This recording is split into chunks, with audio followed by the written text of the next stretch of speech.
This is a tradition that we've done now for about 7 pictures in a row because we want to welcome you, Leo, to our family. The group that you see assembled before you, we've been together for 7 films. And I want to wish everybody a healthy and safe and creative shoot. And, here's to you, Leo. Salute!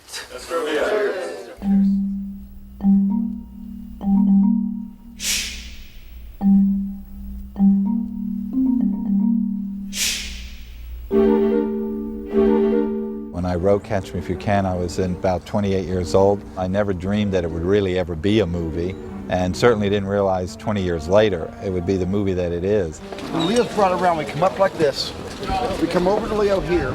Over the years, many studios and many directors and people have had the film, but it really took someone like Steven Spielberg and Jeff Nathanson to write it and make it the way it should be to make the story work. Where's the mom? I'm going to put the mom next to her so you can kiss them both. I make totally gut choices about the movies I direct, and this was an impulsive decision. That's great. Thank you very much.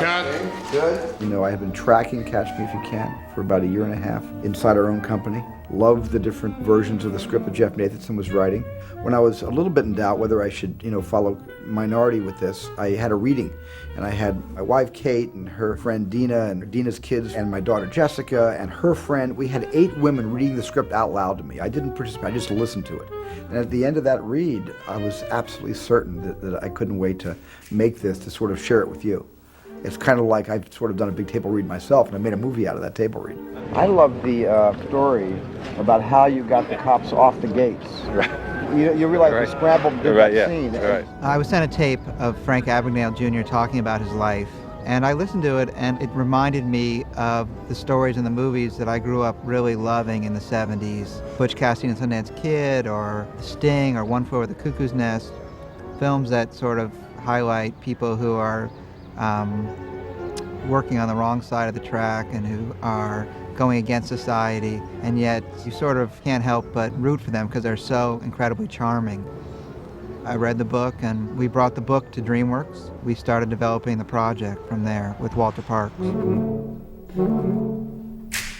You actually would dress up like a bank security officer at the airport to put a sign saying Name box out of order. Name box out of order. And as a kid, I remember I was always trying to imagine what it would be like to be able to just fake my way into extraordinary circumstances, and that there's something very universal about that. That's one of the themes that I think the movie explores. That idea of transforming yourself into someone else by virtue of a uniform. It's almost like a superpower. We will always believe a person in authority over us. Well, most of us will. And if a guy says he's dressed like a bank guard, he must be a bank guard, and he was being helpful, actually. Frank was definitely a criminal, although I never wrote him as a criminal, or I never really thought of him that way. The truth is that when you're real young like that, I felt very deceived and thought, well, see, you can't trust anybody, and if you're not anybody, nobody really cares about you. He was a kid, and he was a confused and smart, misguided guy who sort of got on the wrong track. We've all done something. We've all done something, Frank. We've all done something. But few people have done the kinds of things that you did that is full of American initiative and chutzpah. That's what makes the story so original. Line. Making a movie like Catch Me If You Can, a cohesive whole, is difficult because it comes from real source material. And oftentimes when you have a book like that has terrific incident, it makes for a very episodic script. We actually went through several drafts of the script before we found the key to turn episodes into a story. And the key actually was the character of the FBI agent that's played by Tom Hanks. That was me. It was at that point that we said, that's what it is. It's about a kid that leaves one father and actually finds a different one. I'm ready to shoot! There is something about this early jet set age, literally Boeing 707s and Pan Am World Airways, James Bond movies. To me, it was the highlight of glamour. Colors looked cooler. Everything was very bold. Everything was very stylish. It was a time of certainly of this whole brand new way of a melding of rock and roll music and media images that really did permeate us as a society. And I think it was really the beginning of merchandising, not just of cool product, but literally of ideas. So I'm going to have her over by the fondue pot over here. It's been amazing. I mean, every day to walk on the set, to see these scenes recreated, to see the detail that they put into making everything authentic.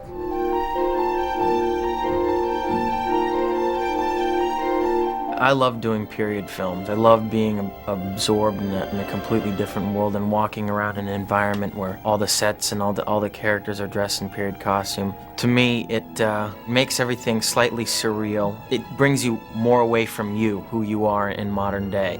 It allows you a much bigger freedom as an actor to try new things and do things I don't think you would normally do. Well, it looks better. That should be all right. We have, what, one departure board for Pan Am? Janine Openwell is a wonderful designer, and it was a guerrilla operation. Once again, she had a commando crew that went out and begged, borrow what they had to in order to get this period to look absolutely 60s perfect. And we're now 40 years away from that. The farther you get away from it, the harder it gets to get back.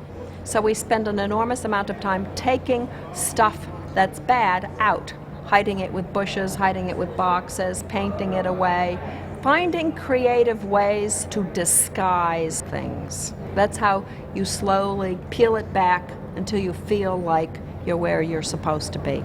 We're going to do as much as we can today. Okay. We're going to take an extremely early call Monday. We did a lot of research. I happen to have my own, huge collection of research materials available. I talked with Mary, the costume designer, for a long time, and we talked about a color arc of emotion in the movie, in which he would start in a kind of an ordinary, slightly monochromatic environment, and as he got better and better at his game, things would get wilder and wilder in terms of color. It's a big party scene, of course, 1960s, great fun, great house, just a fun, everything you think a 1960s party would be. That's one of my favorite sets, actually. It's the set that we could have the most wild fun in. We took some ingredients from our research of Playboy magazines of the period and crossed it with our knowledge of the craziest furniture so that it felt kind of wild and trendy. We were going for something that was really kind of a sophisticated party house with a certain amount of bad taste. So we provided, champagne, drinks, the fondue, anything that the actors were holding, we had. Set dressing, provided a tremendous amount of plates and glasses, and we had a food stylist come in to help us with the fondue, which it's burnt cheese, so yeah, it tends to not be pleasant on the set after about an hour. Frank, this fondue is so good! Great, yeah. That fondue. I had fondue when I was young, but I never had that sort of really smelly fondue that, affects an entire room like that. Fondue couldn't smell that bad. Who would want to eat that? Catch Me If You Can props really did need to tell the story, because a lot of times you don't know who he is. So a document had to tell you, oh, there's his passport, there's his birth certificate. Leo. So it was very challenging creating, all the documents needed for every different period we were in and for whatever character he was playing. It should bring the focus to the diploma. I want to be able to read the diploma. We probably created over 100, 150 different documents using all different grades of paper, watermark paper, whatever it might be. It wasn't like I could just go to a neighboring prop house and order this. There's stuff we had to find, and with the help of our graphics department, put all these different elements together into what we needed pertaining to the script. Hey, Mary, isn't he wearing a Manhattan Eagle suit? Mary Zoffrey is the costume designer, and I specifically wanted to work with her because I had loved so much of her work with the Coen brothers. What you do when you design costumes for an actual period, as opposed to something which is mythological or swords and sorcery or science fiction, you have to be authentic to the period. So she did a lot of research, and every single week she would bring books in, and Life magazines in, and Look magazines in, and all sorts of periodicals.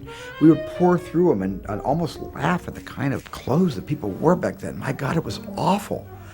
But I think she was able to make what I thought was kitschy and awful into a real sort of funny style. Terry, this is Italian knit. Watch where you're going. It's a real person's life. Let's make it look real instead of overly designed. So that's what I started off by doing, is a lot of research. And then from there, I went off and did my own interpretation of that.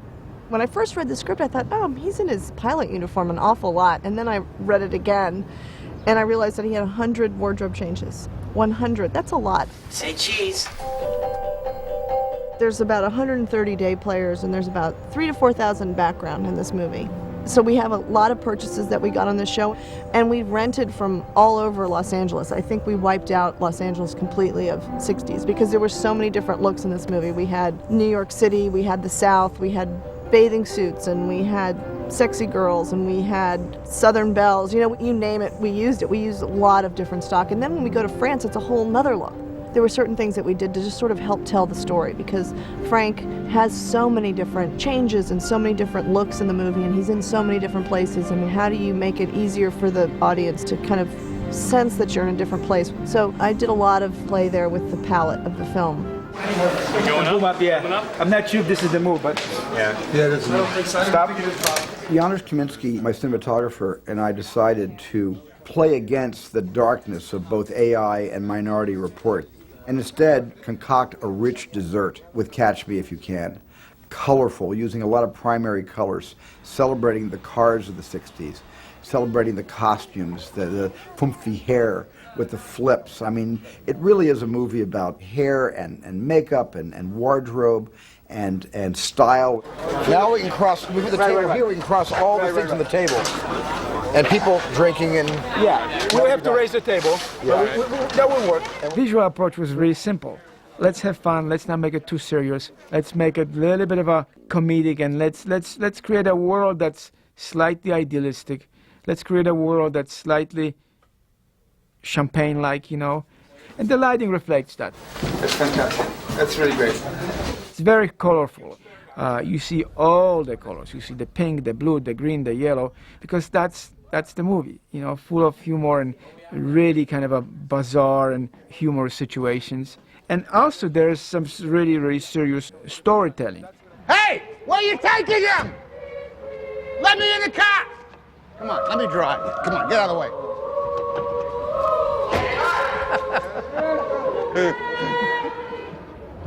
I'll meet you there with the Fiat. Janusz and I just have the greatest working relationship. I'm so blessed that I have, you know, Michael Kahn, who's edited every single movie of mine except 3, and John Williams, who has virtually composed every movie I've directed, a feature film, and now Janusz, who finished his 7th film with me, with Catch Me. But beyond the working relationship, I think what touches me the most is we have a very deep personal friendship, and that has gone a long way in getting us to understand each other with whatever we do. It's going to work out real well. So it's just going to be a steady cam all the way here. I set the camera, I pick the lens, you know, I block the scenes camera-wise, but Janusz paints every shot according to how the script and the moment, the scenes are affecting him. So he is very, very story conscious. And Catch Me If You Can, which is a very upbeat dessert of a movie, we didn't want to go with a low, dark, half-light feel, but instead it's very bright and very colorful, a lot of light on people's faces. I mean, directly into the eyes. You see people's eyes really well. And it's a huge stylistic departure for Janusz and I, and all of our work together.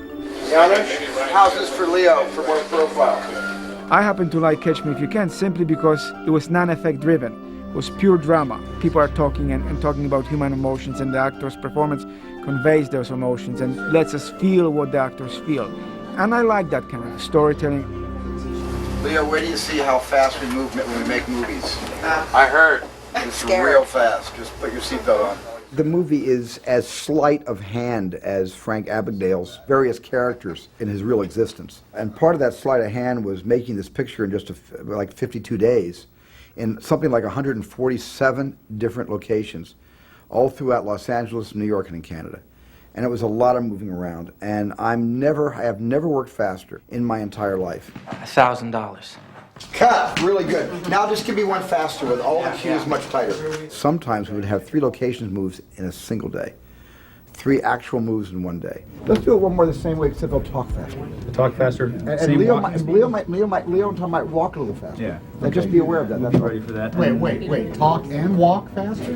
Well, you got to walk to walk. You got to talk to talk. There's 2 clues to the style of the production itself in the script itself. First of all, the title is Catch Me If You Can. And in some ways, the production itself mirrors that. There is almost a sense of running on empty from location to location that infused, I think, the production with a kind of energy that was appropriate to the material. The other thing is, if we had the script right here, you would see that most of the scenes are a half a page or less than a half a page. And that means that every time there's a new scene number, you basically have to move the camera, move the crew to another location. That's one of the nice things about the script, was that even though it's a character piece, it moved like an action piece because it was so brisk and so tightly cut right on the page.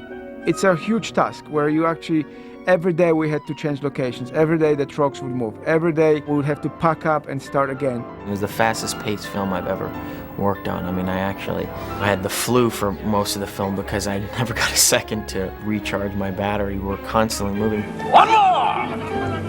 Okay. One more.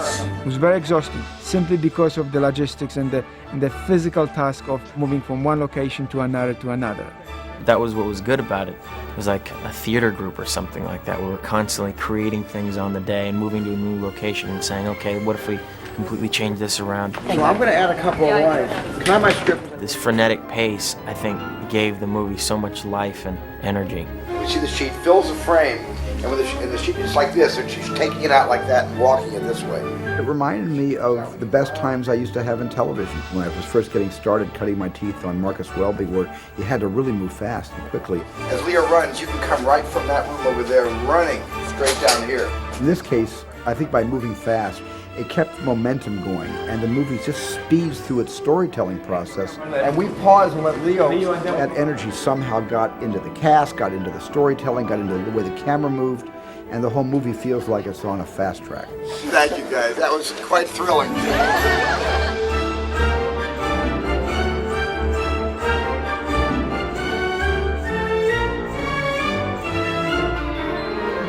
Cut, print, and wrap!